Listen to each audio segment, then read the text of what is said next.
One.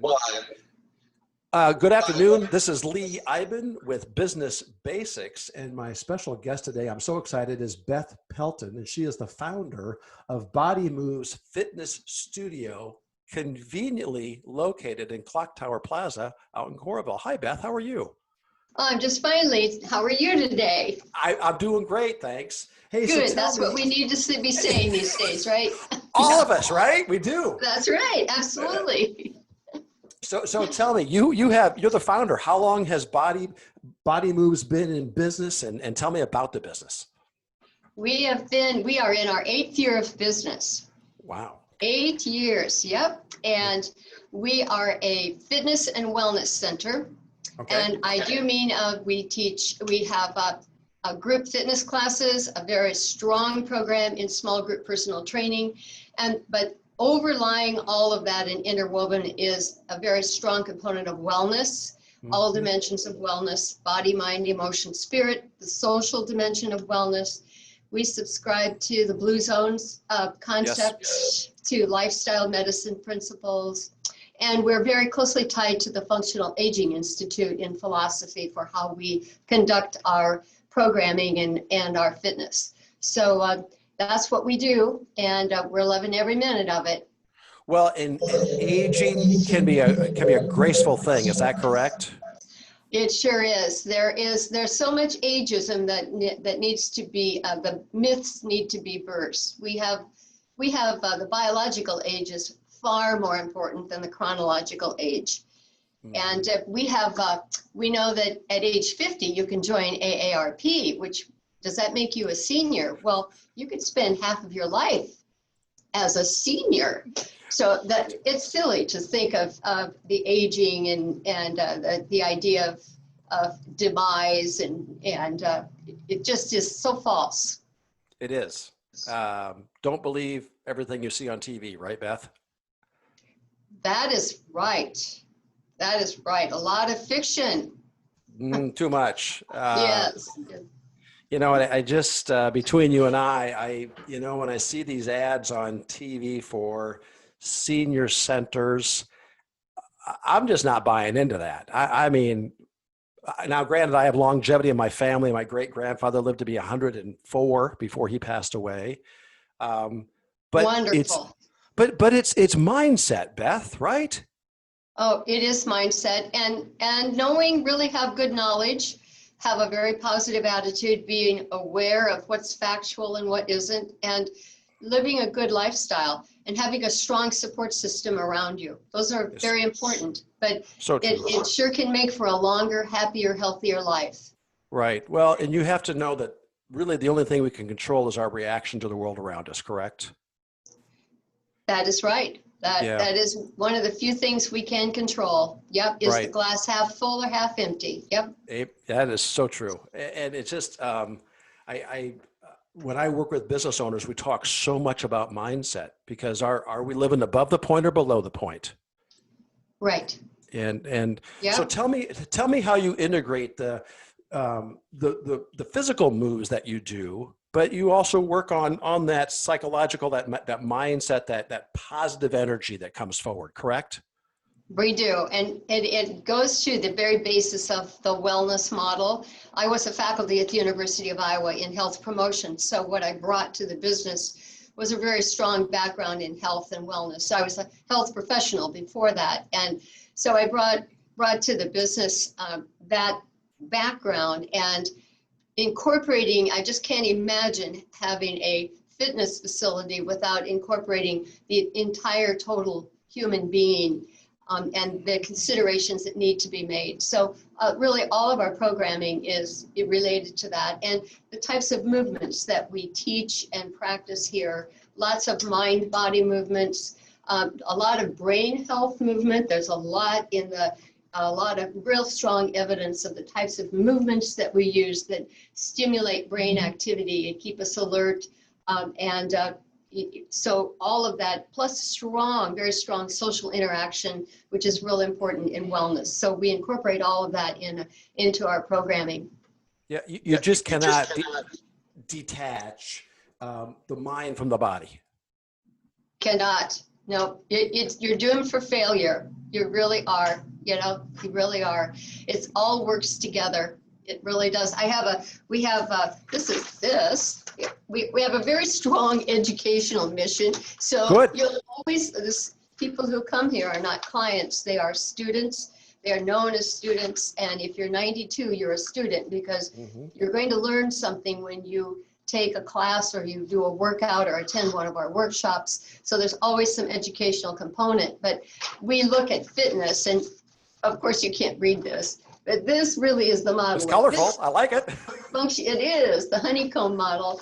That it's not just cardio and strength. You know, we're incorporating attitude. We're incorporating a lot of neuromuscular and the cognitive abilities of a person. So and your emotions as well. So fitness is it's complex, and yet if we would just follow this, it would be so simple. It's not the truth. I don't know why. Complex, most simple things can be very complex beneath. Yeah. We just don't have to complicate things so much, do we? No, I know. We don't. We really don't. Nope. So tell me, so now the way that your students interact with you and learn from you has changed since COVID-19.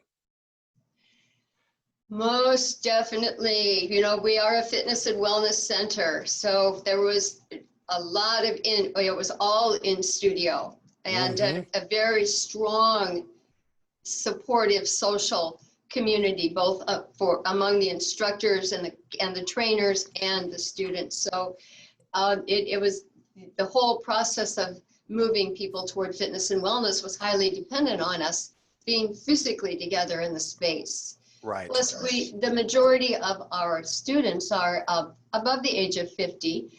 And so many of them are very adaptable and very resilient in accepting technology, but that has been a challenge for some who may not even be on Facebook. So it was a real challenge. So with COVID, we had to very quickly convert everything to online presentation, online connection, online communications. And that's been a challenge. So have you used like Zoom, like what we're using today, with like a group, like a classroom, to help with that social interaction, digital social interaction, or how are you getting over that hurdle? We evolved to that, Lee. We began with Facebook. We formed a private Facebook group. We had our public Facebook group, Facebook page. But for the tuition paying students, then we needed to have a line for them to be receiving their, strictly what they are paying for. So we began presenting classes and workouts through Facebook Live. And then we recorded workouts and classes and had that option available for them to access at their convenience through the Facebook group. And then as time it went on, we rapidly went to Zooming. So we have all of those modalities, those channels available to the tuition paying students. So, and now we've evolved months later to hybrid classes. So those who feel comfortable, the studio is not a gym environment at all. There's very little equipment that you would imagine in a gym. We have equipment, but it's very mobile, easy to clean. It's physical distancing and all. So a limited number of students can sign up to attend some of our classes with appropriate COVID protocol. Yes. While the students are taking Zoom, the class through Zoom. So various ways that we're addressing how do we meet the needs of our students and keep them moving. A lot of them really haven't left their homes since March. And when you don't do that, not only are you deprived of real social interaction, but it's a smaller space. They're not moving like they did. And we don't want them to slip. We don't want them to slip in the hierarchy of functional fitness. So the more avenues we can get to communicate with them and get them, keep them moving is a challenge. We call them, we email them, we write notes. We had a picnic at the park a couple weeks ago at Morrison Park. Of course, sitting we didn't have any food, but you bring your chairs, sit 6 feet apart with your masks on, and over 30 people came to that picnic. They I'm were not just surprised. so wanting to be with one another. So Mhm. those are some of the things that we've done. That's great. I mean, we are social animals by nature. Yes. We want to connect with those people around us. And I don't know about you, Beth, but I'm just not a big elbow person. You know, it's like, hey, I just Yeah, that's right. We can't even fist bump anymore, right? no, I'm a hugger, you know, and it's like this is driving me crazy. Yeah, yeah. My It's so quite an adjustment. Yeah. it is, and hopefully not for too much longer. We can get back to business as usual, right? Well, yeah, Um, or the new business. Yeah. the There, yeah, yeah, that's the new true. way. That's The right. new way, that's right. Yeah, But we yearn for the time when we can have more students attending the classes and workouts. And they really are being very resilient students, and they're lifelong learners. Most all are just so eager to learn, and they're active. Many of them have been traveling, you know, and they have been stuck. They aren't traveling right now. no. No. And for those of us that like to travel, we can't wait. I know it's true. I Oh mean, my. going into the next county seems like a big deal, you It know? does. Yeah. I know. So you've been at this for 8 years now. Tell me some of the learnings that you've picked up that you can share with other people on just running a business right now. All right. Well, some of the things that I would suggest is that this has been a situation in my whole career since I was a faculty member, and we really don't have clear boundaries, I don't think, in academia. So it's very difficult to separate personal life from career, from business life. And that was true with me earlier in life too. So that is one challenge I would definitely would suggest is find ways to have clear boundaries so that you yourself, the business owner, can also have self-care and not be, it is a 24-hour, we know that, 24/7 commitment that we're making, but we really have to have time to ourselves and our families and our own interests. So that's the first thing I would suggest.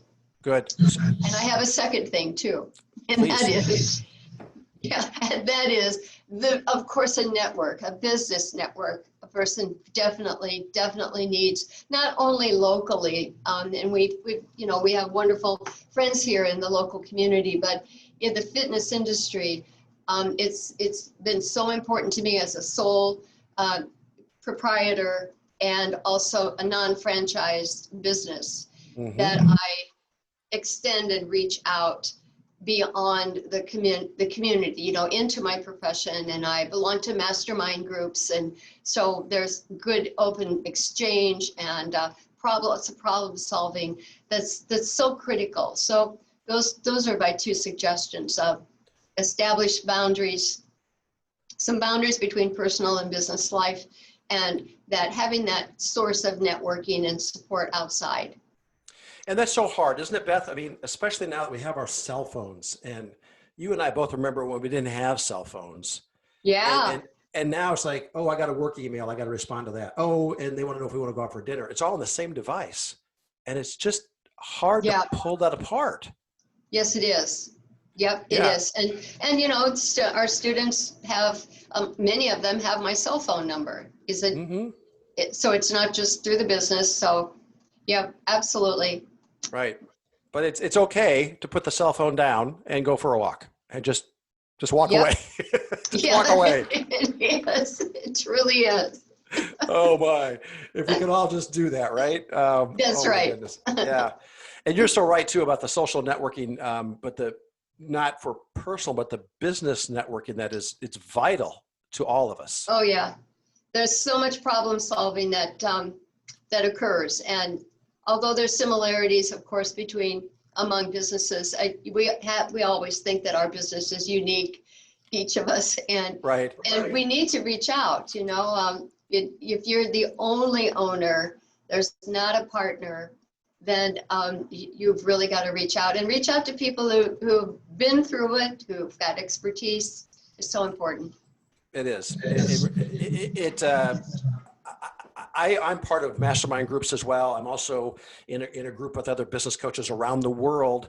And once a week, we all get on there. There might be 20 of us on a call, but the knowledge that gets shared out brings all of us up. You know what I mean? Yes. It's amazing. It is. Yeah.